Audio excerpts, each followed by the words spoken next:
मेरा नाम प्रशांत है। मुझे गांव के घर से काफी दूर की बड़ी सिटी में नई नौकरी मिली थी। इस शहर में भाड़े का घर लेकर रहने लगा। पड़ोसी के तौर पर घर के सामने ही एक घर था जिसमें एक बुजुर्ग जोड़ा रहता था। दोनों बिल्कुल अकेले थे, मतलब न कोई बेटा, न बेटी, न नाती, न पोते, यानी कि संयुक्त परिवार नहीं था। मैं एक संयुक्त परिवार का सदस्य था, इसलिए मुझे अक्सर उनके बारे में विचार आते रहते थे। मुझे देखकर बुरा लगता, इतनी उम्र होने के बाद भी उनकी देखभाल करने वाला कोई भी उनके साथ नहीं है। जब मैं सुबह ऑफिस के लिए निकलता था तो देखता था कि दादी जी अपने कपकपाते हुए हाथों से दादाजी को चाय देती थी।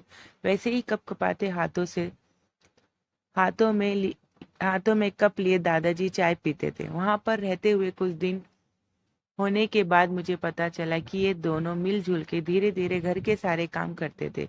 कोई भी उनसे जाकर बात नहीं करता था।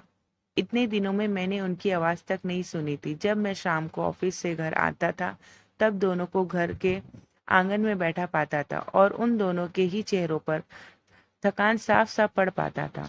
मेरा मन कई बार करता है कि उनसे जाकर बात करूं, लेकिन फिर किसी वजह से मेरे पांव वहीं पर थम जाते।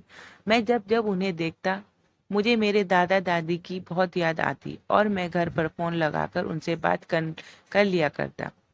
एक संडे जब मुझे ऑफिस की छुट्टी थी तो मैंने देखा दादी जी काम कर रही थी, लेकिन उन्हें रोज की अपेक्षा आज काम करने में कुछ ज्यादा ही तकलीफ हो रही थी।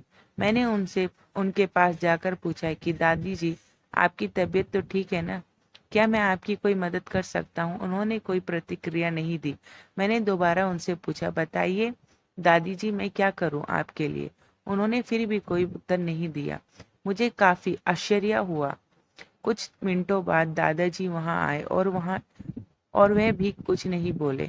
मैंने ही बात को आगे बढ़ाते हुए कहा, मुझे लगता है कि दादी जी की तबीयत खराब है, इसलिए मैं यहाँ आया हूँ। मैं आपकी मदद करना चाहता हूँ। बताइए मैं कैसे आपकी मदद कर सकता हूँ?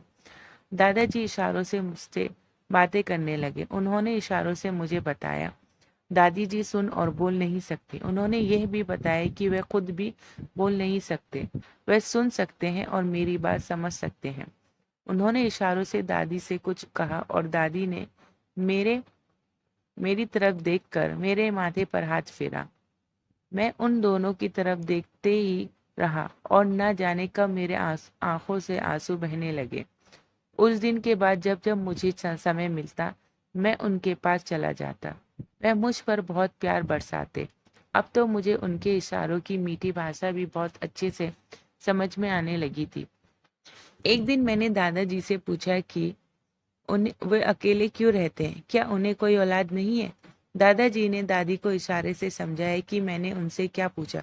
फिर दोनों मेरा हाथ पकड़कर मुझे आंगन में ले गए और अपने आंखों से आंसू पोंछते हुए और उंगली से इशारा करते हुए एक साइकिल मुझे दिखाई।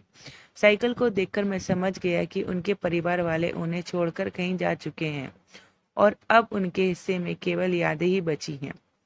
उन्हें रोता हुआ देखकर मैं भावुक हो गया और मैंने दोनों को गले से लगा लिया। उन्होंने मेरे ऊपर अपने सीने में सालों से बंद प्यार के बादलों से प्यार की इतनी बारिश कर दी कि मैं पूरी तरह उसमें भीग गया।